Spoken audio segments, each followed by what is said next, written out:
Hi, Virgo. Welcome to your April 2018 Astro Update. It's Rena here. So, Virgo, there's a lot of activity in your 8th house, which is the house of other people's money. So, this is resources that are shared, and this can be with a spouse. This can be inheritance, because another buzzword or keyword of the 8th house is death. So the assets of somebody who has died, that's inheritance. That's a will, probate, whatever you want to call it. And what else? Sex. And, sex, death, other people's money. But also metaphysics. So anyone that is a Virgo who has really been chomping at the bit to enroll in a program, like maybe you wanted to study astrology, the tarot, do some kind of past life regression even. I could even see it with the 8th house, reincarnation, the 12th house too. But the 8th house is all the kind of occult matters. And you may be probing the depths of something like that. Psychology is another big aspect of this house. So, as the month begins, your ruler, Mercury, is retrograde.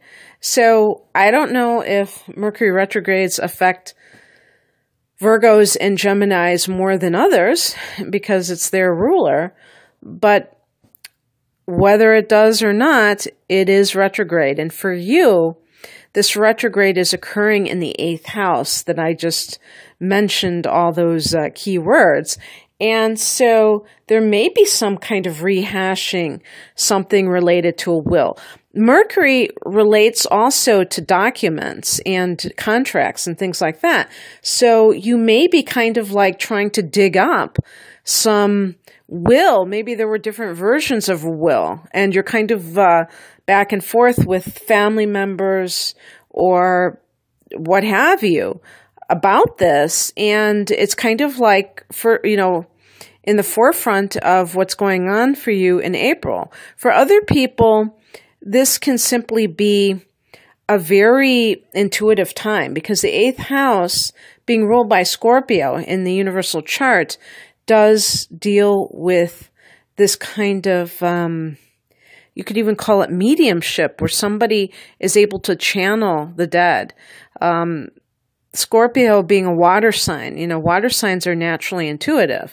Everyone has the capability of being intuitive, but different people do so in different ways, and that's kind of where I'm going with that. With the 8th house, we're talking about very probing kinds of insights. And also, here's another thing about the 8th house. This is about reinventing yourself. And so there's a deep kind of a purging influence since Pluto rules this house of transformation. And so Virgo, you may be on this self-improvement kick, because back in March, you had a full moon on, at the beginning of the month. And so you may have been letting go of an old way of being, and this is kind of a continuation of that. And also, I just wanted to kind of recap, because in March, there were 2 new moons, and the second one is a blue moon, happened to be in Libra. Libra is your second house of earned income. So for some Virgos, depending on how old you are, you may have retired, because it could be like, I'm retiring, I'm no longer earning money through the sweat of my brow, which is what the second house is. And so that is kind of done. That avenue is done. Doesn't mean that you don't attract money to you in different ways. It's just that particular way is over. For some, it can be a culmination where, and I just gave myself away because I said it can be like it's in the future, because as I record this, we haven't even had the new moon in Pisces yet. So I was trying to pretend that I was talking about something that was current. But if you are listening in March and this full moon hasn't happened yet, this will possibly bring something to a climax where maybe you have been working a kind of job, like a contract type of job, or selling a house that, like as a real estate agent or something that you sell where you get a commission. And it's like you're waiting for your income, and then it comes and it's like this big lump sum because you don't get paid very often. So, I mean, there's different ways that this can play out. But so you come to the month of April with the focus more on other people's money for some reason. And it could be with a thing dealing with the will. Now, because of Mercury retrograde, there can be some communication breakdown where people are not able to understand one another, or they may take something the wrong way. And the thing with you is that you do have the sun in that 8th house until the 19th. So it is possible that you are investigating this. This may be something that came about last fall when there was a full moon here, and you became aware of this issue, or it kind of came to a fever pitch. And, so again, when we're talking about wills, unfortunately, I guess it's not all that uncommon for there to be deception with other people. So back in around the early part of November, you may have heard about something that was, a secret may have been revealed regarding this will. Maybe you didn't even know it existed, and other people in the family were kind of moving really fast to try to make things happen, and now you're part of the fight, if you will, or whatever you want to call it. The sun goes into Taurus on the 19th of April, and that's 9th house, and that can deal with legal affairs. So there may be, like, the highlight at that point may be more on the legal process itself. And Venus, which has been in your 9th house, moves to the 10th house on the 24th of the month. So Venus is in that sector of the law and of foreign travel, higher education, and your philosophical framework. So it's possible that you have nothing to do with any kind of a probate issue, and you're simply really connecting to somebody on the soul level when the sun is in the 8th house. And when Venus, has been there recently, and now it's going into your 10th house on the 24th. And this is going to affect your career, Virgo, where you are attracting good things to you, including money, but popularity as well, where people want to go out of their way to help you because you come across in an agreeable manner. I mean, Venus is all about charm. So it's like you can charm people into getting what you want career-wise. By the way, with Venus in the 9th house, if you happen to be traveling abroad during the first few weeks of April, you may have some kind of a love interest in that foreign environment. So on the 15th of April, there is a new moon in Aries in that 8th house. So maybe there is a new beginning of some sort. It's so weird because when there's a new beginning, if there's an ongoing issue, it's like a new chapter is taking place. Well, that means that an old chapter is closing. So in a way, it's almost not important to designate things full and new moons because there's always endings and always beginnings. And on the same day that that new moon is happening, Mercury goes direct. So it's like everything snaps into place where some legal affair may have been for in the front of your consciousness, all you can practically think about, and then it gets resolved. And again, it can be something with your partner's money or with the money that belongs to an estate. Another concentration of energy is in the 5th house. And there are 2 retrogrades that are occurring for you in the month of April, Virgo. Saturn is retrograding on the 17th in the sign of Capricorn, where it entered in December, late December. And just to recap, the 5th house is the house of romance. It's the house of creativity and also the business that you own. And it's also the house of things that you do for fun. So whether it's hobbies or parties, so a lot of that social kind of interaction, or concerts and just anything, even sports. And so Saturn retrograding in this 5th house can mean that since it's entered the 5th house, you may have felt, Virgo, if you're single and looking, that ever since December, if you had been dating a lot more often, that you may find that your choices are not as plentiful. And if that has been the case, what you have to understand is that Saturn is about quality, not quantity. So Saturn is kind of like the antithesis of a planet like Jupiter, which is all about expansion and more opportunities. Saturn is about refining these opportunities so that you don't get every Tom, Dick, and Harry coming along, but it's somebody that you really can build a future with. And this can also give you a more serious outlook on romance in the next few years, Virgo, where you're not just capricious about dating and interactions with potential partners. You really are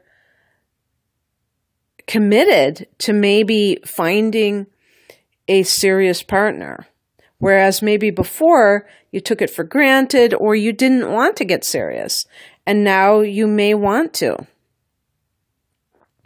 If you have been, if you're an artist or somebody who is just naturally creative, it could be anything, writing or singing or, any kind of talent like that.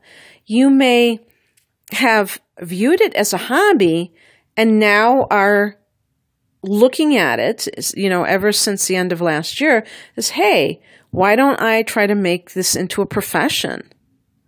And whether you want to make it your only profession or not is a different story, but you may want to take a hobby or take a talent and make it into something that you do to support yourself even. And not just on a whim, but in a very organized kind of way. Saturn can really help you with any kind of creative endeavor and crystallize it, making it something that is tangible and something that is viable.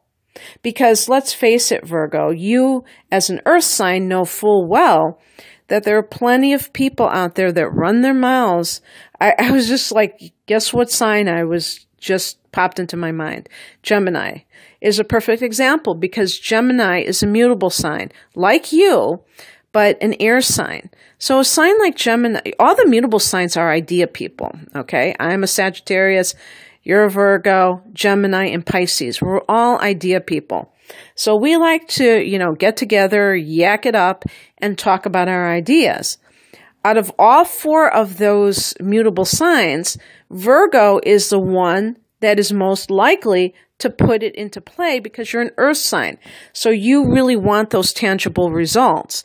And Saturn can take things that are creative and make them things that are tangible.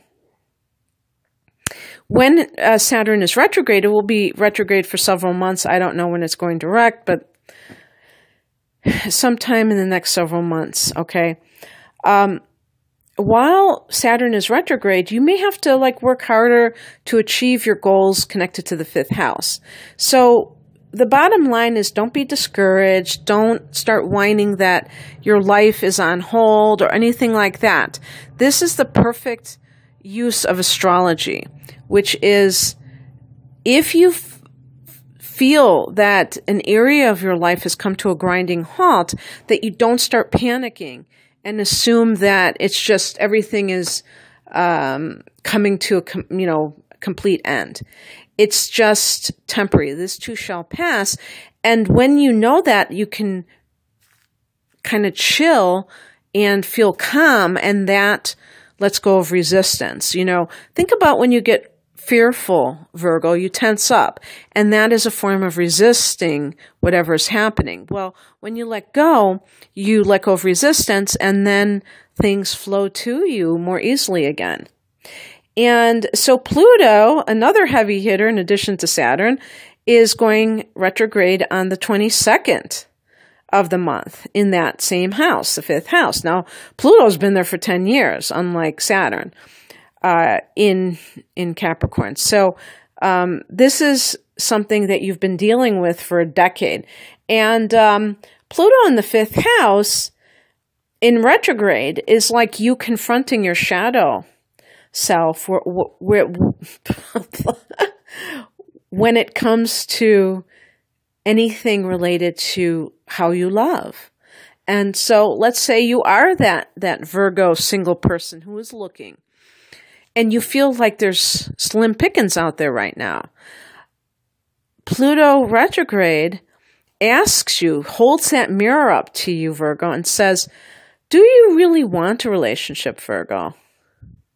Are you on a subtle vibrational level pushing away potential partners because you are being too critical, you're being too persnickety? I think that for Virgo, that would be probably one of the top ways that you would do that, and then justify it. And so you may be kind of called on the carpet to really look at that part of yourself and other matters that relate to that. Maybe you are somebody who is working a 9-to-5 job and you are miserable and you want to be an artist full time and you have the talent to back yourself up, but you don't have the courage to do it. Maybe Pluto is saying, don't play small. Why do you have this insecurity when you're so good? What is going on with you that makes you feel this way? Also, too, if you're trying to conceive a child, the 5th house is the house of conceiving children and just children in general. So there may be some issues in the next couple of years that are related to children. Either you may be forced, and I say that in air quotes because it may not be this horrible thing to you, to take care of somebody else's child. Or maybe you're trying to conceive and you feel like it's hard, you're having a hard time doing so. Pluto retrograde may hold that mirror up. Are you really afraid of having a child? Did you have a childhood that was very dysfunctional, traumatic, and you can't see yourself, you're afraid that you would turn into one of your parents, or it just brings back bad memories, but maybe there's something within you that feels that you're meant to have a child. So these kind of things can be tossed about, and it's beautiful because it's a purification. That's what Pluto is. When people dumb down astrology, they turn influences into good and bad. They turn aspects into good and bad. And that is living life on the surface. That's totally not what things are. Sometimes things that are blessings turn out to be not good for us. That seem like they're blessings. They turn out to be curses. And the same applies for things that we initially think are challenges, and they turn out to be hidden blessings. So you're really looking at these issues surrounding children, creativity, romance, and your responsibility within that framework. And then on the 29th is a full moon at 9 degrees of Scorpio. So that'll be an intense full moon. Scorpio is such an intense sign. And, it's interesting for you, Virgo, because with all that 8th house activity, it really is like a continuation of that because of Scorpio rules the 8th house. So even though for you, this full moon is actually in the 3rd house, and the 3rd house is a house that Mercury rules. Okay, so Mercury rules Gemini as well as your sign of Virgo. You rule the 6th house, and Gemini rules the 3rd house. The 3rd house is communication. It is, so the internet is just kind of thrown in there. It is siblings, and it is your local area. It's learning. So with that 9th house activity, some of you may be finished with a course of learning. Maybe you're about to graduate college. 9th house is university. So you may be finished with that. You may learn of a teaching position that you have applied to, which would be the 9th house kind of thing. Also, siblings. If you've been dealing with a probate issue, you may have a falling out with a sibling where you just cut it off and say, you know what, I'm done. These people and I don't know them. I don't have anything in common with them. Maybe they're doing something underhanded and it comes out. A full moon, I think that'll be a doozy, that full moon in Scorpio, because it is Scorpio rules the 8th house, and that can deal with secrets, but full moons can deal with secrets getting uncovered, okay, shining the light on that. So with the 3rd house and the internet, you may find out about something dirty that siblings or cousins are doing through Facebook or, some social media outlet. And, kind of in an indirect way, something may get the spotlight shined on it. And that may help you when it comes to any kind of legal matter too. So very interesting and varied month in a lot of ways for you, Virgo. And I hope that you enjoyed this. If you like this type of reading, this is the kind of thing I do with my natal chart interpretations. But this, unlike this, it's not just kind of like for everybody that's of one sign. It's really tailored to your specific time of birth, the exact time of birth, your exact year, date, place of birth, everything. So it's really a blueprint, your natal chart, for this incarnation of your soul's journey. And so just check out my website if that intrigues you. The link is below. And otherwise, have an awesome April. Take care. Bye.